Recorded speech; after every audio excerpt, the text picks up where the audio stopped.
So for the very first episode of Sci-Fi Timelines, we're taking on a huge subject in more ways than one. With over 60 years and 30 movies worth of continuity, we're talking about Godzilla. It's going to be such a huge timeline, it has to be split into two parts, one this week and one next. Got a lot of ground to cover, so let's get started. So the original Godzilla was released in 1954, with the Americanized version reaching our shores 2 years later in 1956. This version featured about 40 minutes less Japanese footage, but added about 20 minutes of new footage with Steve Martin. No, not that Steve Martin. Raymond Burr plays an American character named Steve Martin. No date is given in the actual film, but we can assume that it takes place in 1954, and in a colorized Italian version it states the date is August 6, 1954. Steve tells of several attacks on ships off the coast of Japan, with the carnage soon reaching the mainland. Something attacks a village, leaving a giant footprint and a long extinct trilobites. Right after, we get our first ever view of the Big G as he pokes his giant head out over a mountain, letting out his trademark roar. It's decided to call him Godzilla or Gojira in the Japanese version, and he's a prehistoric creature mutated by radioactivity from atomic weaponry. Dr. Serizawa here invents what is called the oxygen destroyer, which basically kills fish by disintegrating them. I mean, think of all the practical purposes of that invention. Soon enough, Godzilla is attacking the city, eating trains and smashing power towers. That's when he first uses his atomic breath, which looks like aerosol spray, and his spines light up. If you grew up on Good Guy Godzilla, this is not him killing all these people. This is the king of the monsters right here. Sometimes he's a guy in a suit, other times he's a hand puppet, but most of the time he's a total badass. After he lays waste to the city, they decide to use the oxygen destroyer to kill him. They find him in the ocean, where G's taking a nappy poo, and Serizawa sacrifices himself to kill Godzilla, who totally disintegrates, making his first on-screen death. The film was so popular that a sequel was rushed into production, and just 1 year later, Godzilla Raids Again was released.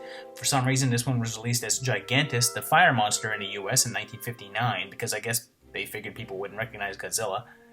Anyway, the film starts with two pilots emergency landing on a remote island where they just suddenly discover that Godzilla is there and is somehow still alive, although it's never explained how, which I guess is why we wanted to call him Gigantus. No, see, it's a different guy. This isn't really Godzilla. So Godzilla 2 is fighting another gigantic monster and they fall into the ocean. Scientists are able to find his opponent in a dinosaur picture book and name him Anguirus, and they find out that he is Big G's natural enemy. They also show footage from the previous movie and then state that the oxygen destroyer is no more, and they state that that Godzilla is dead in the ocean, basically stating that this Godzilla is in fact an identical second Godzilla. Yamane looks the same here, and they talk about the previous attack like it was a short while ago, so we're going to go ahead with this taking place in 1955, real time. When the big guy and Anguirus reach shore, they duke it out, hand puppet style, and then high-speed rubber suit style. Godzilla then bites him, and then burns him, killing his first ever giant monster opponent. Finally, the military finds Godzilla on an icy mountain and buries him in an avalanche. Luckily, Big G forgets that he can shoot fire, and allows himself to be fully buried, ending his menace. The film was so poorly received, the series was then put on hiatus. It wasn't until 1962 that Godzilla returned to the big screen, this time fighting American monster legend King Kong. Is that Gilbert Godfrey? An American sub finds a glowing iceberg while an expedition heads off to Faroe Island, not Skull Island. While there, they find a group of natives. They're definitely natives and not just Japanese actors in blackface, because that would probably be offensive. It looks like we're still in real time here, and it's 1962, and after 7 years, Godzilla busts out with a new face. If you've only seen the American version of this one, they state that Godzilla has been in the ice since the Mesozoic era, breaking continuity. At the same time, this giant octopus attacks the natives, and King Kong shows up to save them and knock back a few drinks. He drinks too much and passes out drunk. Godzilla attacks, and it turns out that he hates trains just as much as the first one did, and then King Kong breaks loose and heads to the mainland to fight him. Kong loses the first round due to radioactive breath, but he soon gets a shot at a rematch, and oh man, Kong also hates trains. He fey-rays this little lady and climbs this building, which is not quite the Empire State. They put him to sleep and take him to fight Big G on balloons. No. Kong gets roughed up, but a freak storm gives him lightning powers and he stuffs a tree in G's mouth. They fight underwater, and only King Kong emerges, declaring him the clear winner, although it's unknown what happened to Godzilla.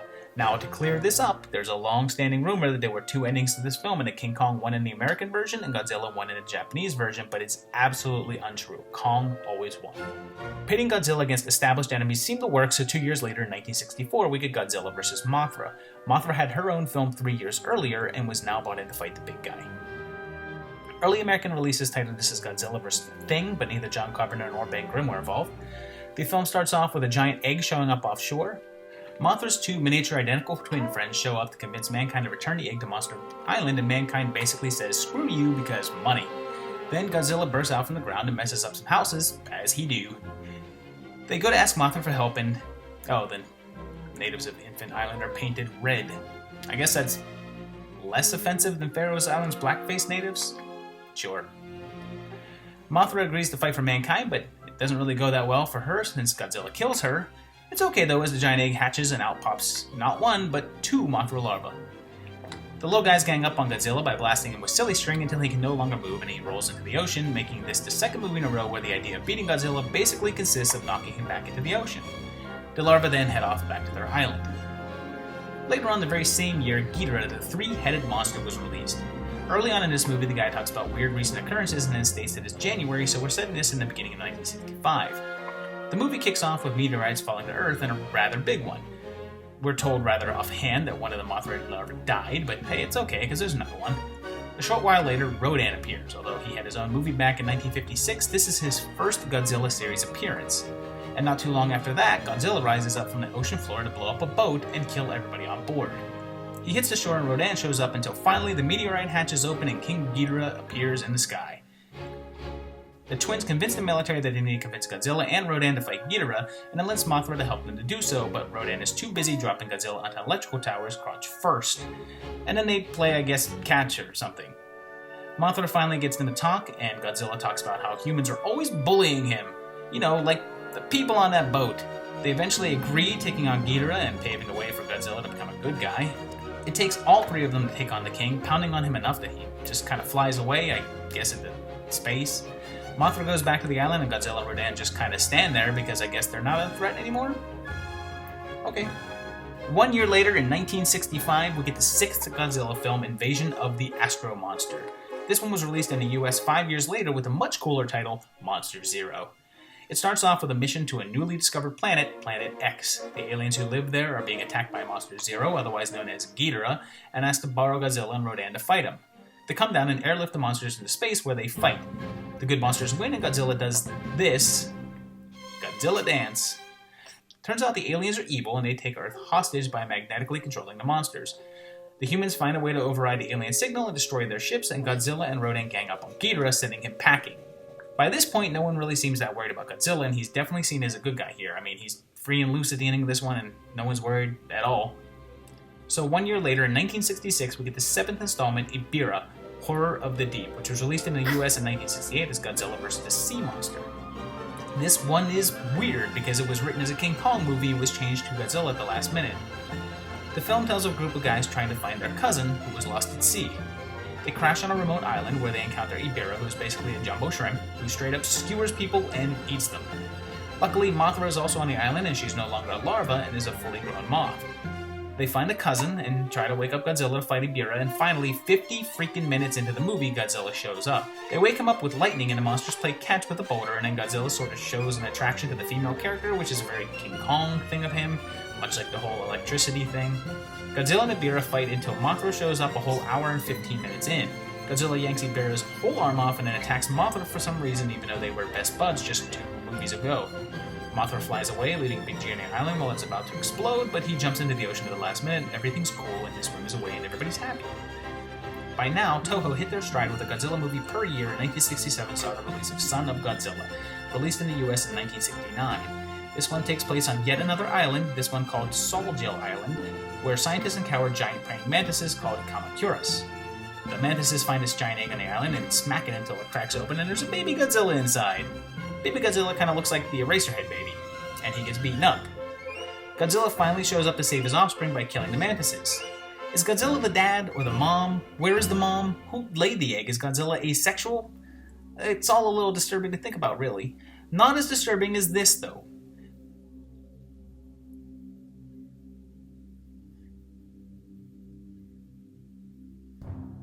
Godzilla tries to teach the little weird thing to breathe fire, but it's not too good at all. A giant spider shows up, his name is Kumonga, but in the American version they call him Spaiga.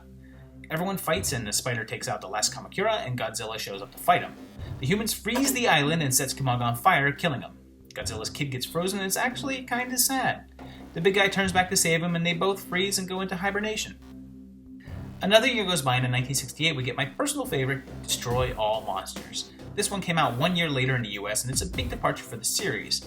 In the Japanese version, the opening narration states that it's the end of the 20th century, and in the US version, it gives the official year as 1999. Right away, we learn that all the monsters are confined to an island called Monsterland. Godzilla is there, as is Rodan, a revived Anguirus, Mothra, who is a larva again, so I guess the previous Mothra died and this one's her offspring, and Gorosaurus, who debuted previously in a Toho King Kong film called King Kong Escapes. Someone gasses the monsters and suddenly they all break loose and attack major cities. Turns out that aliens are taking over scientists' minds and controlling the monsters. The big sea serpent thing named Manda shows up, which had previously appeared in the 1963 film Atragon. The humans destroy the alien control device and the monsters all gather. Godzilla's son Manila shows up, as well as Baragon, the monster from one of the Toho Frankenstein films. Kumonga appears, as well as Varan from his own 1958 film. And then finally the aliens call upon Ghidorah as their secret weapon to fight all of the other monsters. And since Ghidorah could beat Godzilla and Rodan alone, I'm not sure why they think he can take all the monsters at once, but he does a pretty good job until they all gang up and kill him. The aliens create a new monster, the Fire Dragon, but it's just a flying saucer and they destroy it. All the other monsters then return to Monsterland. You know the drill by now. It's 1 year later, and in 1969 we get All Monsters Attack, which was released in the US as 1971 as Godzilla's Revenge. This was another big shift in that this one is mainly a kids movie and is often regarded as the worst in the franchise. It tells of little Ichiro, a weird little kid who gets bullied a lot and obsesses about Monster Island. He daydreams he's there watching stock footage and then falls into a cave, but is saved by Manila, or if you're watching the American dub, Minya. In the kid's daydream, Minya is human-sized and speaks English. They spot a new monster, Gabara, who is supposed to represent the real-life bully. They watch a lot more stock footage, like some sort of sitcom clip show, until finally Manila fights off against Gabara. He grows to monster size and loses his fight, then him and the kid cheer for Pilot Death. Manila finally beats Gabara, which gives Ichiro the confidence to defeat some burglars and then stand up to the real-life bully and then almost injures some random painter. Way to go, kid! So they skip a year, and in 1971 we get the head-scratcher that is Godzilla vs. Hedorah. Released in 1972 as Godzilla vs. the Smog Monster, this is weird. After a psychedelic opening, we get a news of a monster attack on some boats. It appears in front of a little boy who cuts it, but the monster gets the last laugh and burns the kid's dad's face, and then they name it Hedorah. It comes to shore, and Bong hits some smokestacks, and then Godzilla shows up to this music.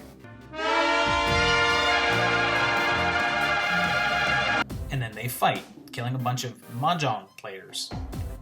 Hedorah then invades this club that could only exist in the 70s. There's a shot that would make Peter pissed, and it turns out that he's immune to G's breath. There's some animation here. I said this was weird, right? It's discovered that Hedorah is from another planet and feeds on pollution and is a danger to the environment. So then he flies in and eats cars. Everyone he flies past dies and melts. There's a shot of a baby sinking in sludge, and a final battle at Mount Fuji. Hedorah blasts Godzilla with acid, and the battle rages pretty intensely, and Hedorah kind of poops on the big guy. Godzilla then tries to be Ultraman, and then with the help of the humans gets the upper hand, and then yanks two big spheres from the body and then destroys them. Hedorah still isn't dead and flies off, and then this happens and nothing will ever make sense again.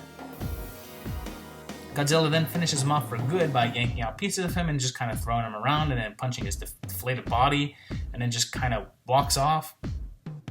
I said this was weird, right? 1 year later, in 1972, we get a return to more traditional Godzilla with Godzilla vs. Gigan, which wasn't released in the US until 1977 as Godzilla vs. Monster Island. This one tells of a new world, Children's Land, which will feature a huge Godzilla tower. Turns out aliens are taking on the form of dead people in order to take over the world with tape-controlled monsters. They release Ghidorah, a brand new monster, Gigan. Godzilla and Anguirus go to investigate. Quick note that this is the first time that's not in the future or a kid's daydream that Anguirus shows up and is mysteriously alive again after the events of Godzilla raids again. The monsters attack and Gigan uses the buzzsaw in his belly. Very practical. Seriously, how does Gigan do anything? Like scratch his nose or something? I guess Ghidorah's in the same boat, really. Godzilla and Anguirus face off against them. The villains turn the Godzilla tower into a huge laser until the humans blow that up and kill the villains, who turn back into cockroaches. The good monsters get their second win to drive off Ghidorah and Gigan, and Godzilla and Anguirus go back to Monster Island. 1 year later, in 1973, we get Godzilla vs. Megalon, which was released under the same name in the US in 1976.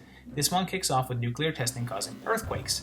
There's a professor and another kid in really short shorts who built this robot named Jet Jaguar. The The underground people of Seatopia, whose kingdom has been disrupted by nuclear testing, strike back by sending a new monster, Megalon, to destroy humanity, and god damn it, this guy doesn't have hands either. They also control Jet Jaguar and use him to direct Megalon, but the professor regains control. He sends him to get Godzilla because, yes, 49 minutes in, Godzilla is in this movie. Apparently he wasn't even in the movie at all at first.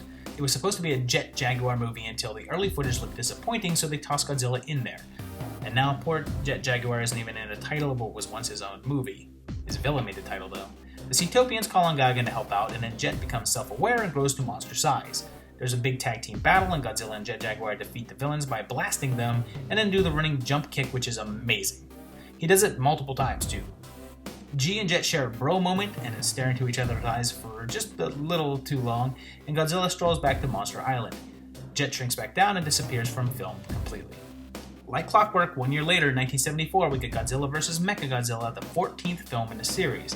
It was released in 1977 in the US as Godzilla vs. the Cosmic Monster.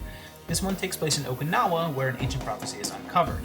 A volcano erupts and Godzilla appears, even though he's making a different noise than normal, and just starts smashing everything in sight. Anguirus tries to stop him, revealing something metallic underneath Godzilla's skin, and then the big G breaks his damn jaw, making him bleed all over. Then, the real Godzilla shows up and faces his imposter, who quickly sheds his outer layer to reveal Mechagodzilla. G gets beaten and he goes back to Monster Island, where he gets hit by lightning. Mecha's been sent by these ape people, and let me tell you, the transformation scenes are state of the art. The prophecy comes true, and the ancient island monster King Caesar awakens. He fights Mecha G until the real Godzilla shows up, juiced up on lightning, and many explosions commence. Godzilla gets blasted in the neck and geysers blood. Between Anguirus and this is by far the bloodiest old Godzilla movie. Then, and I'm not making this up, Godzilla becomes magnetic and pulls Mechagodzilla towards him, and he and King Caesar smash him up. The 8 people are defeated and Godzilla strolls off while King Caesar returns underground. 1975 brought the 15th Godzilla film and the final part of the Showa series. Titled Terror of Mechagodzilla, it was released in the US in 1978 as Terror of Godzilla. It picks up right where the last one left off, looking for pieces of Mechagodzilla. A submarine is attacked by a new monster, Titanosaurus. The ape aliens are back and are controlling Titanosaurus because every movie now has to have someone controlling the monsters. It takes a good 45 minutes for Godzilla to show up in this one, and Mechagodzilla joins the fight about an hour in. Everyone fights again, and Godzilla rips off Mecha's head again. The aliens' hold on Titanosaurus is broken, and Godzilla beats him up as well, knocking him back into the ocean. Godzilla himself then strolls back to Monster Island, and that's the last we'd see of this particular version.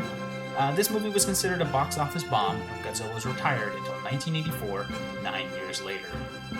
And that ends the Showa era of Godzilla films, so named because of the Emperor of Japan at the time. 15 movies that have a sort of continuity, although they don't really connect to each other too much. With the exception of the death of Godzilla in the first movie and then just magically showing up again in the second, there really aren't too many confusing pieces. So there you have it, 15 movies which make up the first part of Godzilla's history. We're going to delve into the next part in 1 week. We'll see you then.